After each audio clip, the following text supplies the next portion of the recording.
while I was recording it, the words fell out of my mouth, and I Wow. was actually had a moment of imposter syndrome, and I left it in the recording because Hmm. I'm like, I can't believe it. I just did it in front of you.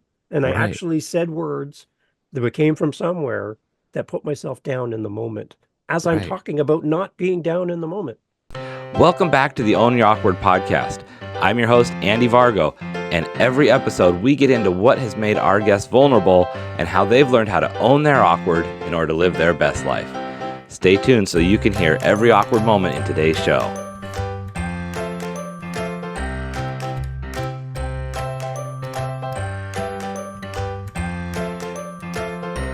Hey, friends, welcome back to another awkward episode of Own Your Awkward, and we are going to get into it today. Super excited today to have my new Canadian friend here, Dave Campbell. Dave, how are you? Things are going to get really awkward very quickly, and I'm glad to be here in safe place with you, Andy. It's great to be on the I show. I love it. We're making awkward a good thing. So, it's okay if we get a little awkward. And like you said, this is an awkward, safe space. Like we're going to explore it, get into it. I just have really enjoyed getting to know you the last month or so. We connected through Facebook, through a podcasting group, and I've already just learned so much from watching your show. Friends, if you have not yet, check out the How To podcast, among many other podcasts. Check out Truth Media to their website has a list of all their podcasts, but Dave hosts what is it, 8 shows? Eight. And I also edit for other people and help them with their podcasts as well. So I'm all in, Yeah, Andy. I'm and I all would in. say there's a podcast there for almost any type of interest. Like you've got to be interested in something on that page, so check it Yeah, out. hopefully. Yeah. Yeah, so Dave, what do you when you think of awkward, what comes to mind? I work with a lot of people in the podcast space and on my own journey as well. I think awkward for me is podcasting can be very awkward because we struggle with our voice. So I would say my voice and Mm, just the word voice, awkward voice, in that as a podcaster, you got to figure out who you are. And we also battle with maybe this little inner critic who tells us, Andy, who's going to listen to this show? Like, really? There's so many podcasts. Why would anybody want to know anything about being awkward? And I'm like, you know what? We battle with this voice all the time.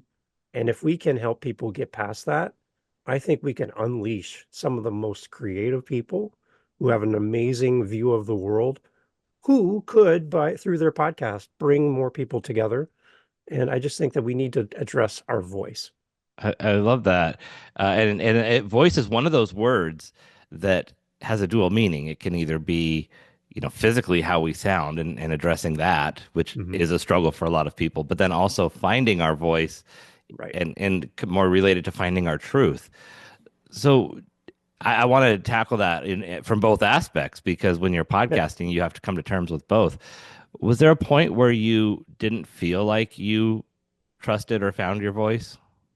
I think my whole life growing up as a kid, I was the quiet kid in school, overlooked, not a big sports kid, very awkward growing up. Just didn't.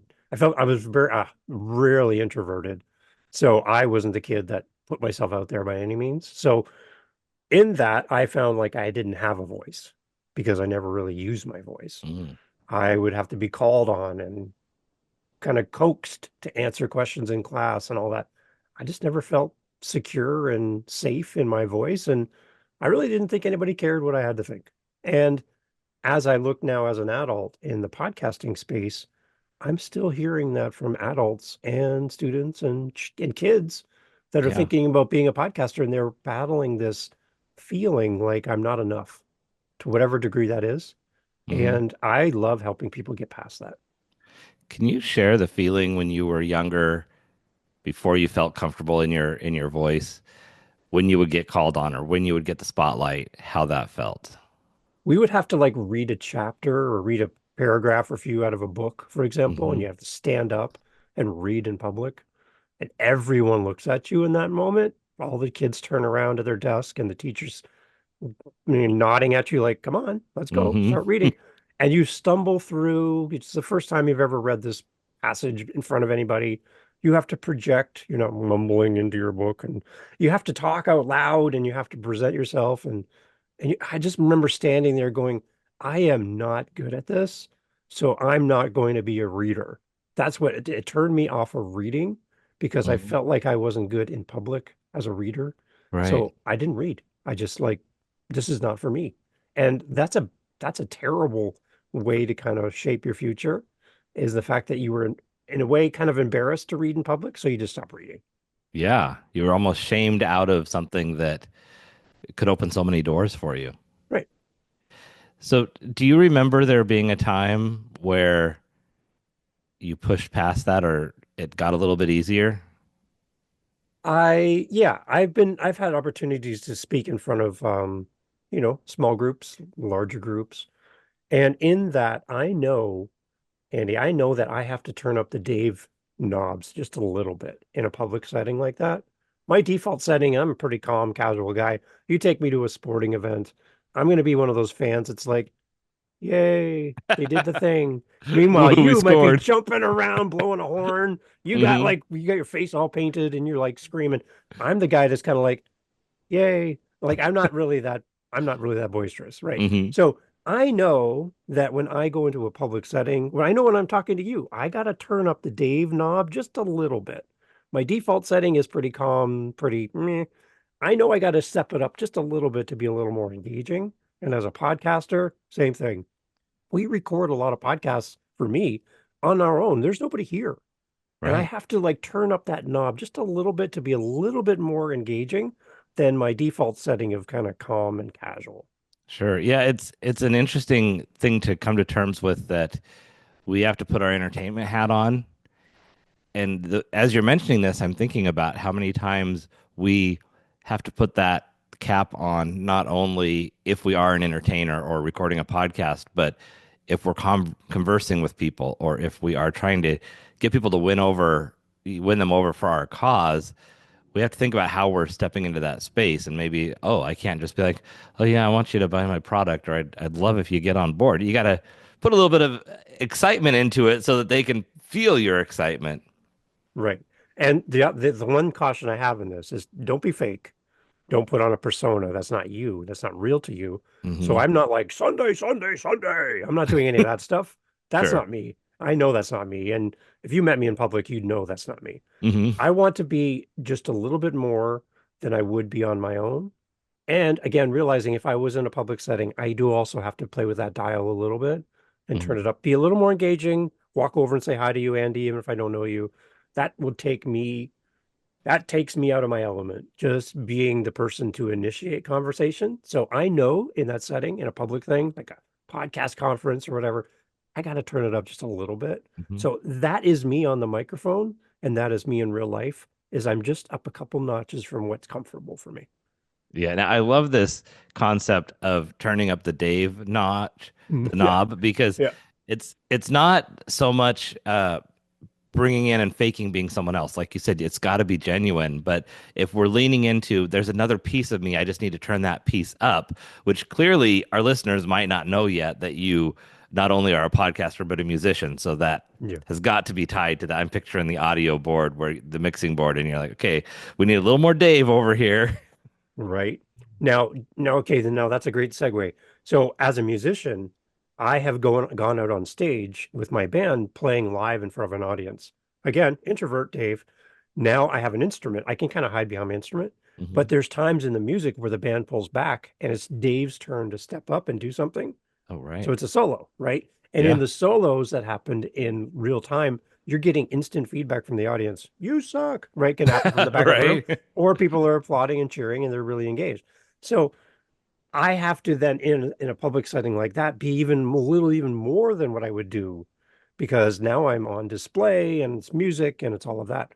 So that's another thing that pulls me out of my introvert Hmm. status that I kind of hide behind.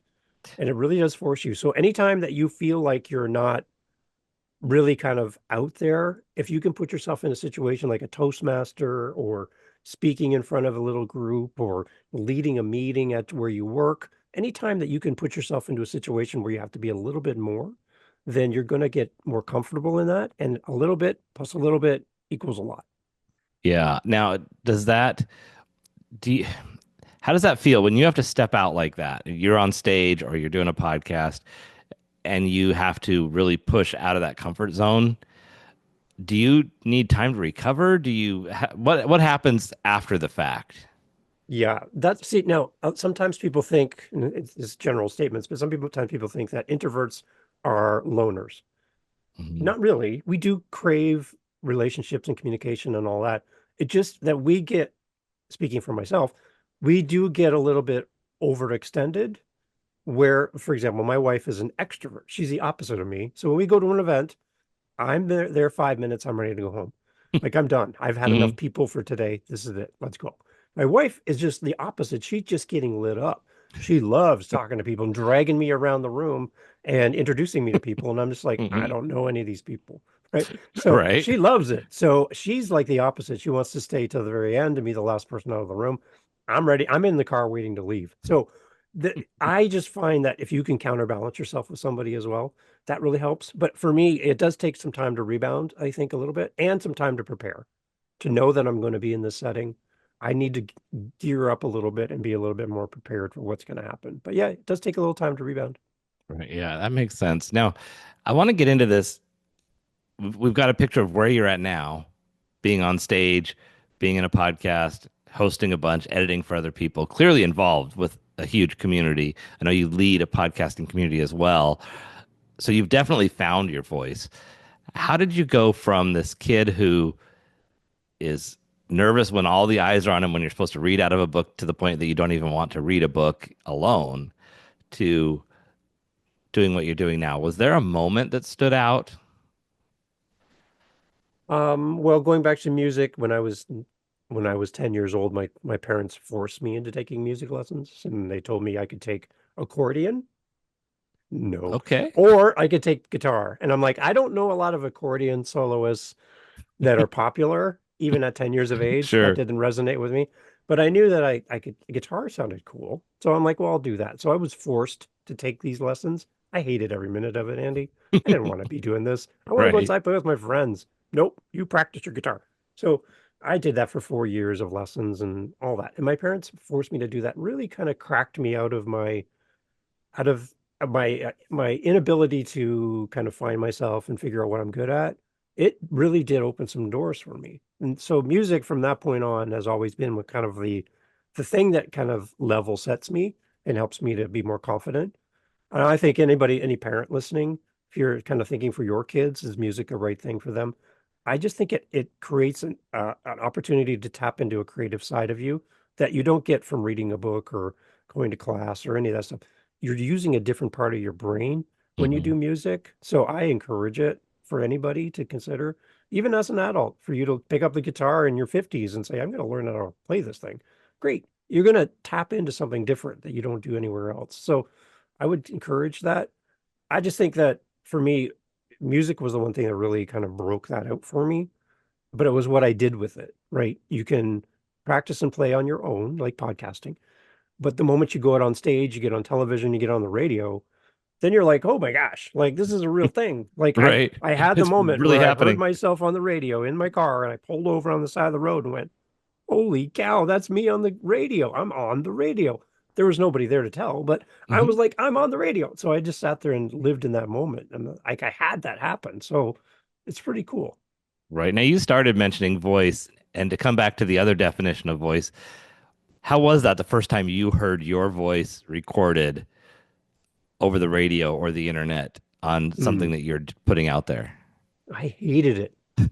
Hmm. Totally hated it. And now I know the science behind it. I understand that when you talk, your voice bounces around inside of your head and you get some bassy elements that happen because it's inside, you feel it inside the bones of your body. But when you have it outside of your body, you don't have that same sound. So, but the one thing I've known, and one thing I keep telling myself, Andy, is nobody has ever grabbed their children and run out of the room screaming when I've spoken in the past. So I Right. know that I don't have that effect on people. So Hmm. that's probably the worst. So that has never happened. So far that's great. And recently, one thing that happened to me that really solidified for me, Andy, that I'm on the right path as far as a podcaster and helping people. I had somebody email me and they said, Dave, I listened to your How to Podcast series, but I have zero interest in starting a podcast. And I'm like, Oh, well, that's interesting. I do all this content. I'm building this whole Right. world around I podcasting. thought I had They a have target audience. right. Yeah, and they're like, I don't care about podcasting. But what I do care about is I love your voice. And Wow. I love to listen to you. You could talk about anything, but I come back because I feel like I know you. It feels like you're talking to me. And Hmm. it feels like your voice is so comforting to me and I'm just not having a good day. I press play on your podcast. Again, Dave is always there. I don't care about podcasting, but I just feel like we have a relationship and I've Wow. never met you. And so that email went right into my happy folder, Andy. I have a Hmm. list, a folder of all these emails that come to me like that. And anytime I'm feeling like I can't do the thing, I go to that happy folder and I pull up that email and go, okay, all right, I'm not Wow. feeling it right now, but I know my audience is looking for it, so I'm going to do it. I love that. I love this concept of a happy folder. I've had people share the idea of every time you get a thank you note or any type of praise, you put it in a box somewhere so you can go back and read it or some of your favorite memories looking at the photos. But that electronic version is I don't know that we've always done that, and that is just such a beautiful idea. How do you know when you need to click on that? Like, because sometimes when I'm down, taking the step is the hard thing where it's like, yeah, I know if I read Mm. these or if I go for a walk, I know I'm going to feel better, but I want to sit here with my pity party and not go take the walk or not take the first step or open the email. You do have to know yourself. Like there's moments where you're going to feel like I'm not good enough, or nobody's going to care about this episode. No one's going to care to hear Dave on Andy's show.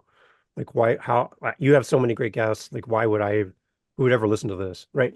And so I have these feelings all the time. And I was actually recording a little mini series on my podcast around your inner critic and dealing with imposter syndrome. And while I was recording it, the words fell out of my mouth. And I Wow. was actually had a moment of imposter syndrome and I left it in the recording because Hmm. I'm like, I can't believe it. I just did it in front of you. And I Right. actually said words that came from somewhere that put myself down in the moment as I'm Right. talking about not being down in the moment. It Yeah. happened. And so one thing that really stood out to me and one little action thing I would suggest to people, and it came up in this 4-part miniseries I did, was to make a list of things you've done in the past, big, small, whatever it is. You've learned a new task, you learned a new skill, something you didn't know how to do that you can do now. And I equated it to driving standard manual transmission in a car. Okay. That was Sure. my first car that I ever drove, first had. It was standard.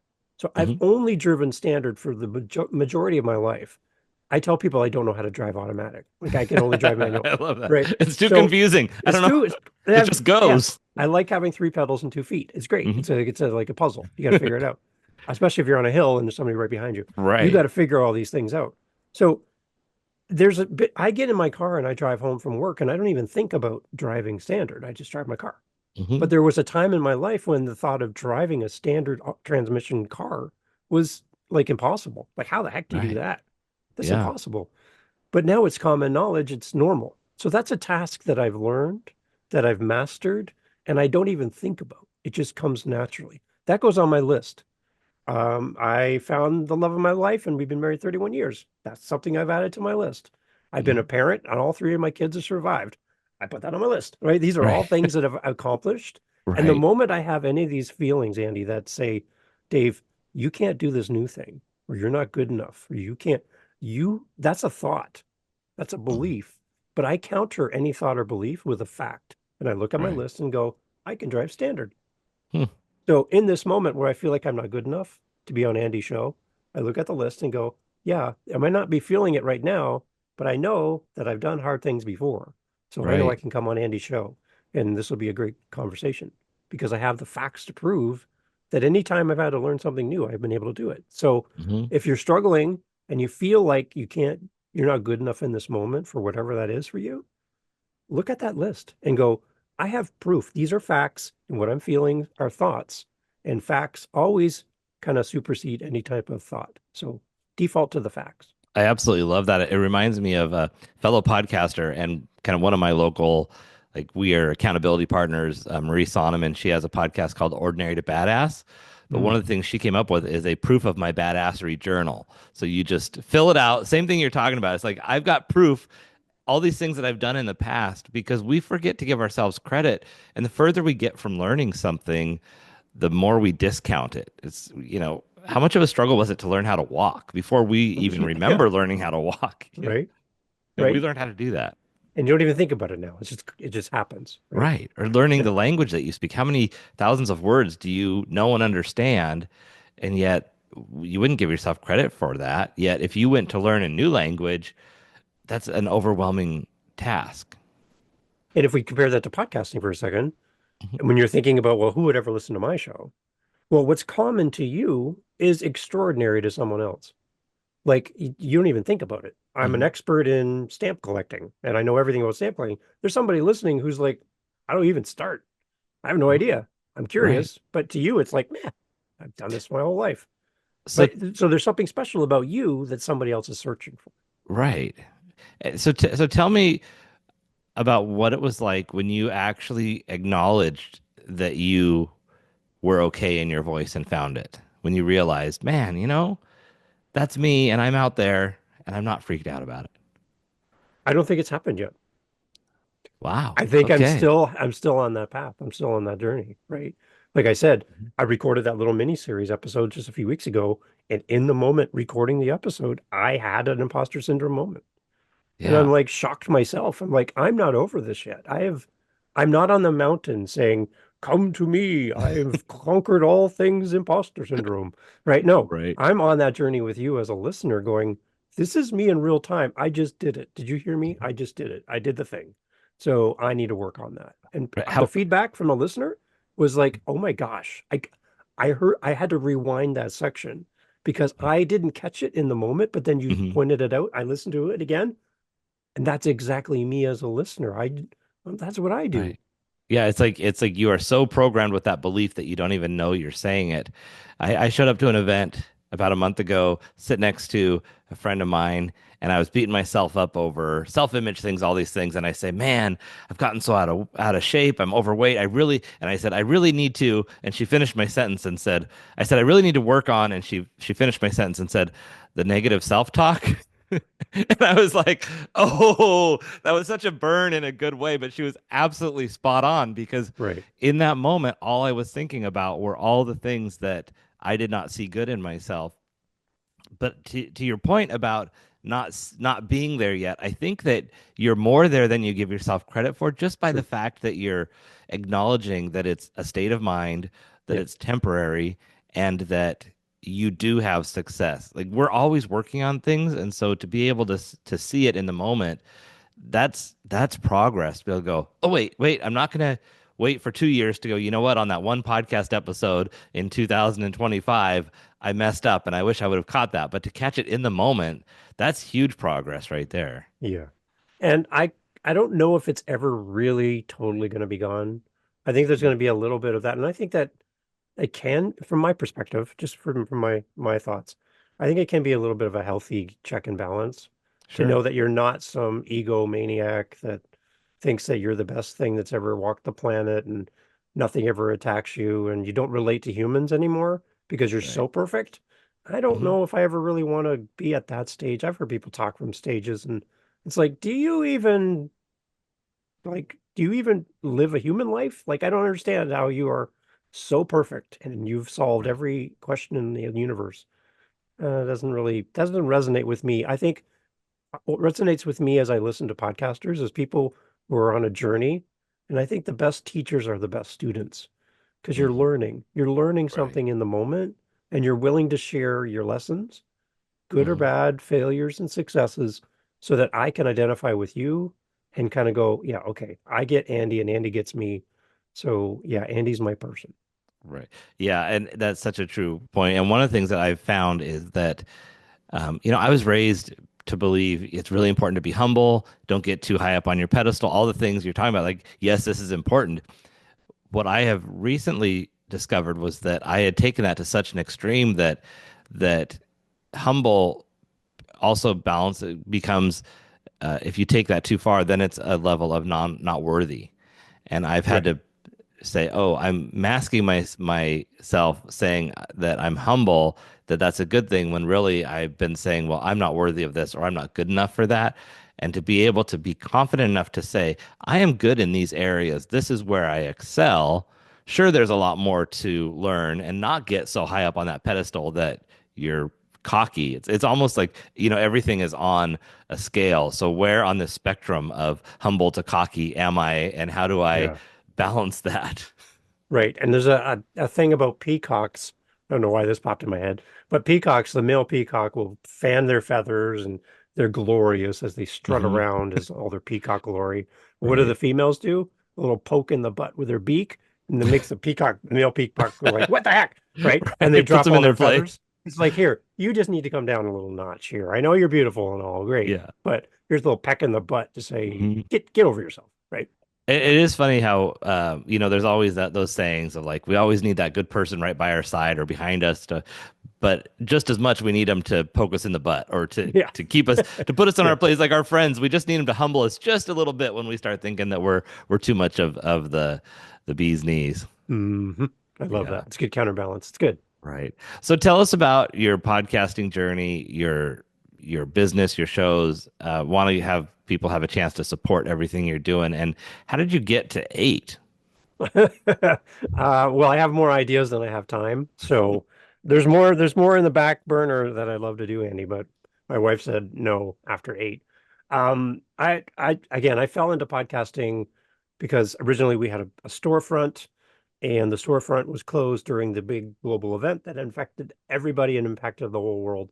So we had a store that we were paying for, and we weren't allowed to be open here in Canada, and we were closed for 6 months after being open for 4 weeks. So Wow. I had to pay for all the stuff that goes along with having a storefront with no Mhm. customers. So I thought, well, I'm going to start a podcast because our business served a global audience and our products we made traveled around the world, which was great. So I'm like, how do we talk to them? So I found podcasting and I'm like, well, at least I can talk to my customers. So that was the Mhm. first. That was my Upcycle Canada podcast. We take things people don't want, make them into new things, like a piano becomes a Okay. shelf, that kind of thing, like Yeah. repurposing and saving from the landfill. So that's my audience. So I started talking to them with my wife, Jen. We did it together. And that was the first one. And then we started getting into side hustle conversations. And it's like, well, that's a different podcast. It's nothing to do with Sure. upcycling. So that was podcast number 2, Living My Side Hustle. And then I just went in full in from there. I have a dad podcast, an author podcast, a music podcast, a podcast that teaches podcasting, a children's podcast that counts down to Christmas every year, and then I have a podcast that helps podcasters find editors and editors to find podcasters. So Wow. those are kind of the different ones. They're all different. They all have their own websites. They all have their own communities. They all have their own everything. And I'm a team of one. There's nobody here with me helping me. I do all this myself. Wow. And then I also edit for other people. So for me, I just love everything to do with podcasting. I've had time with people, Andy, that if I sent them a message or called them on the phone, they would be like, "Who are you and why are you bothering me? Like, why don't Right. call me? I'm a Hollywood actor. I'm like, Hmm. or I'm a musician with a Grammy. Like, why would I talk to you?" But because of my podcast, people are like, "I would love to come on your show." And I have these great connections with people from around the world. I get to travel the world with a microphone and headphones, and it's just amazing. This morning, I was in Trinidad and Tobago. Like, Wow. come on, I'm in Canada, and here I am with this amazing podcaster being on their show, and I'm in Mhm. Trinidad. Like, this is so like crazy. Yeah. So I love it. And that's one of the things that I love about the podcasting community and conversations that I get to have too is that I my goal is to get the most different people I can have on my show, and that brings in people from all over the world. And so it's like I never would have thought I'd be talking to somebody on the other side of the world, or like to your point that they would even answer my call. Yeah, So it's great. that's beautiful. Podcasting is a great way to connect with people. So if you want to build a community around what you love, start a podcast. It's not too late. There's a lot of room for you. There's a lot of great people like Andy who could definitely give you some guidance and direction. But there's a lot of people who want to help you start a show, and all you need is an idea and a passion to talk to people. That's it. Now I know you do the deep dive on your How to Podcast show. So this is kind of a setup question, but Ta-da! give us maybe one of your biggest lessons that you've learned since you started podcasting. I would say, let's see, there's so many. that the biggest thing you need to figure out right from the beginning is like, why am I doing this? Like, it's one thing to have an idea, it's another reason to have a why. And a why is going to drive you to continue and keep going. Like I said, with my podcasts, I never anticipated somebody emailing me telling me that they don't care about my content, they just want my voice. That was not in my plans. That's Right. not, I couldn't plan for that at all, right? Hmm. I couldn't plan for having an author podcast, having 500 episodes in 3 years, and I'm not even an author. I've never written anything, right? Wow. Like it's amazing to know that I have time with these people. Mhm. I just the one thing that you're going to learn in podcasting is you're going to learn a lot about yourself, and you're going to learn how to be a better human.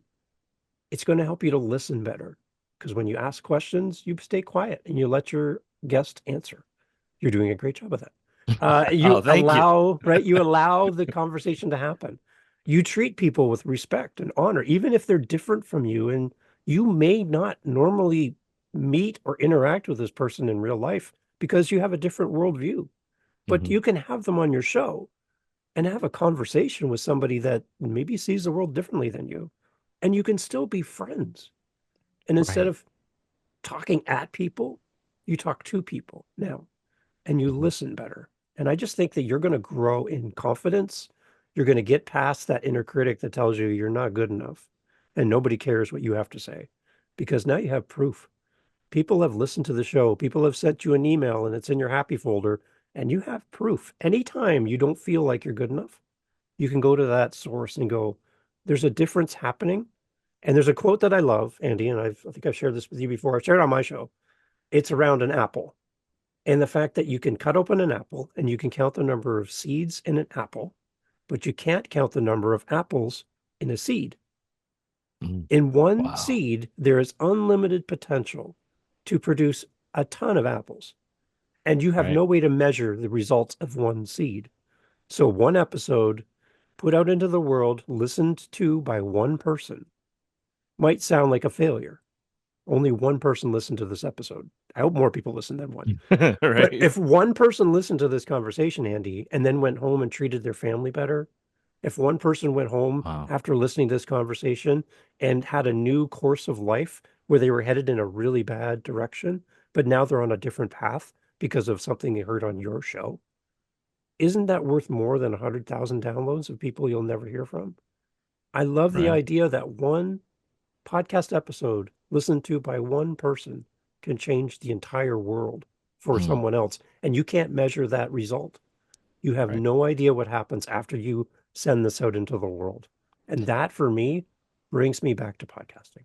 That is so powerful. We hear about the ripple effect, and it's almost one of those phrases that I think people use almost a little too lightly sometimes. I have not applied it to the podcast space because I get caught up in that.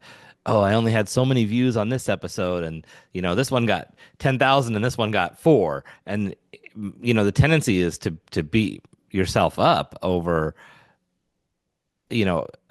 basically arbitrary metrics around whether or not that actually brought value, and yet I have no idea those four people or that one person what that meant.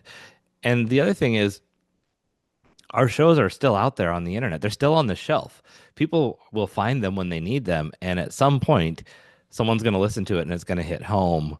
And so it might have affected one person on day one, or maybe nobody heard it day one, but a week later, a year later, it's going to make a difference. Right. And the one question I get quite often, Andy, is how do I grow my show? Hmm. And for me, that question is so open-ended because the word grow can mean so many things to so many different people. Grow can mean getting more people to listen. Grow can Hmm. also mean that people come to your show and they listen to more of your episodes and you grow Right. deeper with them. Grow can also mean you've grown in the relationship with your listeners and they're not some arbitrary fake person that might listen to your show, but they're Keith who lives in Ireland who walks his dog and listens to my show. Hmm. I know who Keith is. I've had a conversation with Keith. So that's growth in the fact that I know my audience. So when you ask about how to grow your podcast, just define what you mean. Obviously, we want everybody to hear this episode. We want Right. everyone to come and listen to Andy's show. That's Sure. really important. But what's really important for me is to know my audience. Hmm. and to build community around this, to Right. have a way for your audience to put up their hand and say, I listened to Andy's show. That's the first level. The next level is having a conversation between you, Andy, and your listener. That's level two. And then level three is when your audience gets to meet each other and you do community in a group setting Right. so that Yeah. as your audience comes and interacts not just with you, they get to interact with everybody else and they get to talk about you. Didn't you Hmm. love Andy's show? That was a great episode. Episode Right. five was great. Oh, episode 20 is my favorite. Now they're communicating in community around your Wow. show. Yeah. And those are the three different levels about how you can grow your show. I love those levels. And what I love about your approach is that you help people get started wherever they are. Because I know every time I've started a project, one of the first things we do is we go to YouTube or we go to Google and we ask, how do I do this? How do I get started? Hopefully, if you click how to podcast, the how to podcast is going to be the first thing that pops up. But you get flooded with these, if you're listening, I'm holding up air quotes, so-called experts who are going to tell you all these things that you need to do that are so discouraging. And yet, for me, it's really just about having a good conversation. I feel like that's the same approach that you bring is get started where you are, and then you can layer in and improve as you go. Yeah. And that's one of the things that loosely based for my show. The reason I have the How to Podcast series is I listen to a lot of podcasts about podcasting. They're generally done from a single point of view where the host just talks from their experience. Hmm. Now, any single person doesn't have the breadth of all the knowledge in the world. They only know what they know, and they don't know Right. what they don't know. So, what I try to do in my show is I do it in community. So, I bring on guest co hosts and we have a conversation together because you, Andy, might do something completely different than I do. So, does Hmm. that mean that I'm wrong and you're right or whatever? No, it just means that there's different ways. So, instead of hearing my opinion on everything, then here's Andy, everyone. Andy's got this way to do his show. Maybe you can learn from Andy. So we do it in community on the show. And one thing I kind of loosely base it on is I'm a musician, like you mentioned. There's two TV shows, American Idol and The Voice. American Idol, you have judges, and they bring people up and they make some pretty nasty comments in the first Right. few rounds around people's qualities and how good they are as a singer. And they sometimes say some pretty nasty things, and people Hmm. go crying in the hallway. That's Yeah. a judgment-based song competition show. And then you have The Voice. And in true audio format, they have their backs turned to you. So they don't get to see Andy before they hear Andy. So you come out, you sing, and if they like you, they turn their chair and they put you on their team. And if for some reason you don't get a chair turn, they all turn their chairs. They all give you coachable moments and they invite you back. In Right. podcasting, we need less judgment. If you don't have the right mic, if you're not doing it the right way, if you don't have a right look and sound, then you shouldn't be podcasting. I need to take that out of the picture. And we need more coaches that come in and supportively bring up the next generation of podcasters. Right. So that's why I bring guest co-hosts on my show, like Hmm. having you on, Andy, just to support the people listening that Dave doesn't have all the answers. I know that. And that having people like you on gives us a breadth of understanding of podcasting from different points of view. So podcasting should be done in community. Please don't podcast by yourself. Never go swimming by yourself. Have somebody Right. with you, right? So Hmm. that way it's always better when you have somebody else in your corner. Right. What I love about this, it comes back to a couple things that you said. One being that the best teachers are people who are constantly learning. And so by having these learning conversations for yourself with others, you're enhancing the teaching experience that people who are listening to your show can have. The other thing is the beauty of you finding your voice, but bringing other voices to the stage as well. I think that that really goes hand in hand. And I've had people on my show, Andy, that do exactly what I do. Mm. And people are like, why would you ever bring that person on? They are the exact same thing that you do. But the Hmm. thing is, they do it differently. They have a different story. They have a different audience. I'm not Right. intimidated by other voices in podcasting. I Hmm. celebrate that because I might not be your choice. Right. But if I can introduce you to your choice and you Hmm. continue podcasting, again, as Appleseed, right? I can't measure that result. So I'm Right. okay with that. Right. And many times we need multiple teachers. Every time I've taken on a project, sometimes there's this guy that I like to listen to because I really understand the way he explains the technical side, but I really like to listen to this gal because she really helps me understand the storytelling side better. And this person over here is really good at the visual or the lighting. And so there's space and value for different voices and ideas. And that's why a single voice on any specific topic in a vacuum, I think you don't get the full view of what that topic is until you start bringing in other voices. So that's my personal opinion, and that's kind of how I built my show.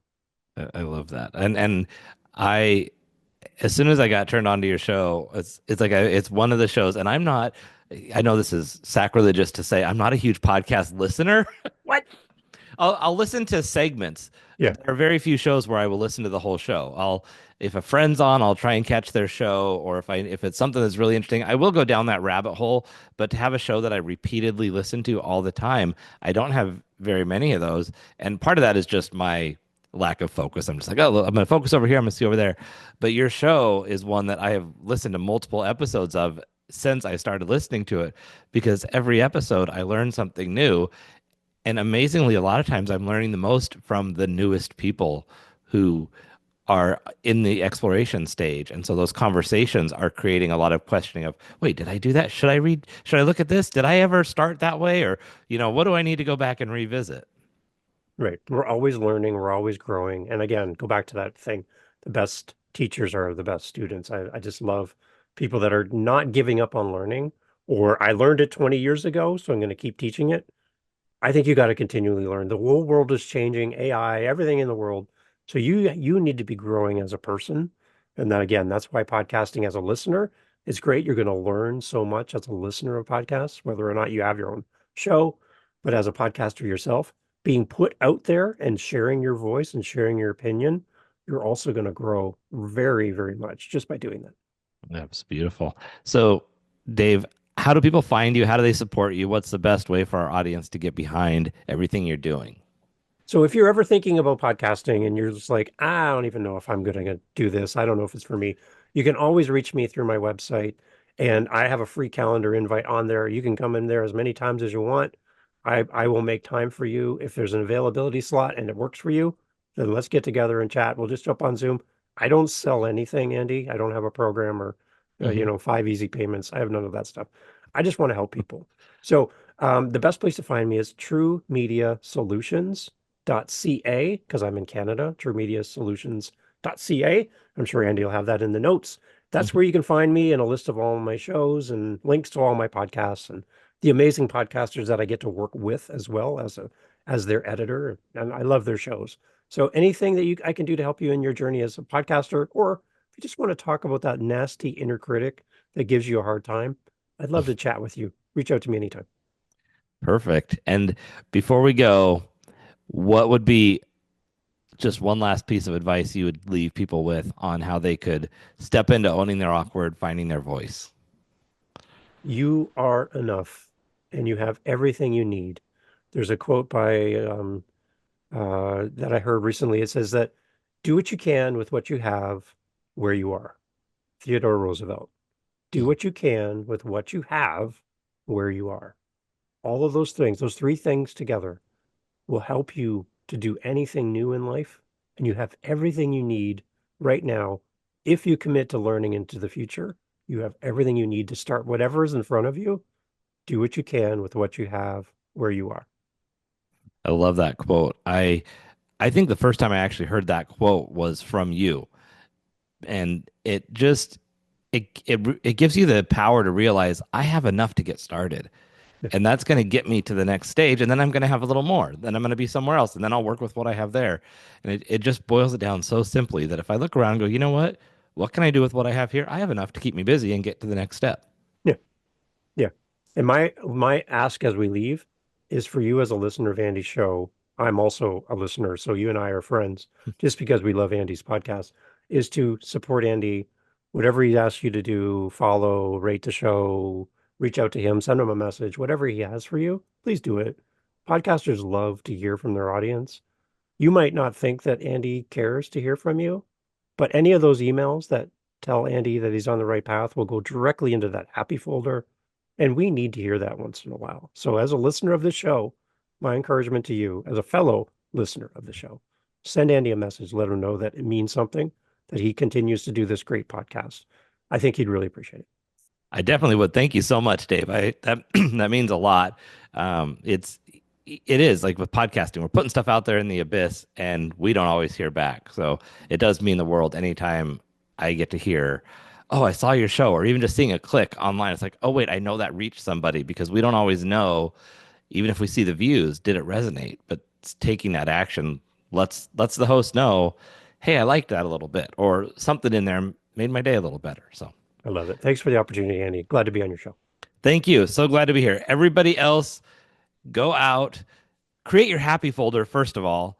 Mhm. Visit True Media Solutions, check out all of Dave's shows, give him some love and support, and find your voice. And as always, own your awkward. Thank you so much for listening in for today's show. Be sure to visit awkwardcareer.com to continue your journey. And of course, please like, subscribe, and share with your friends so they can find their awkward side and learn how to own it.